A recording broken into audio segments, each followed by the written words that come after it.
Hey guys, it's Kathy. I'm going to show you how to beef up your dollar store heart boxes for Valentine's.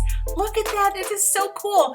Okay, take your dollar store box, don't worry about that, and some cereal boxes, cracker boxes, open them up, and then you're going to set your heart box on top and trace and cut different sizes of the box that you can use to layer on top and on the bottom of your heart box. Once you have all of your pieces cut, then you want to glue them in place.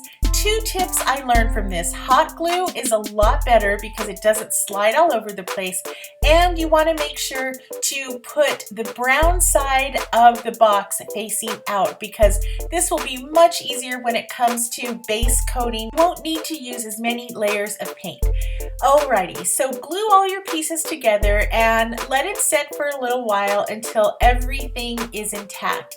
After that, you want to base coat all of your components with white. This will give it a nice, vibrant background to absorb all the beautiful colors that you are going to decorate your box with. Alrighty, I just went layer by layer and I added different colors. After it dried, I went in and I touched up, and then I added some contrasting elements just to make it pop. This is Crafty Chica style. I love contrast, but you can spin this your own way however you want.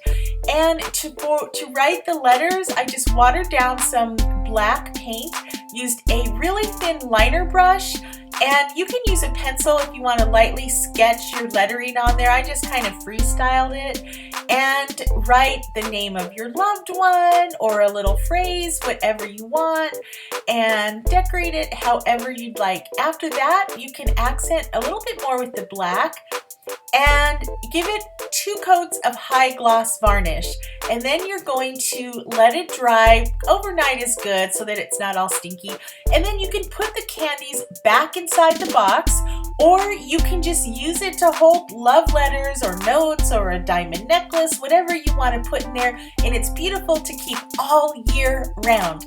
Thank you so much for watching. Don't forget to visit craftychica.com for more ideas, and don't forget to like, share, and subscribe. Thanks guys, bye-bye.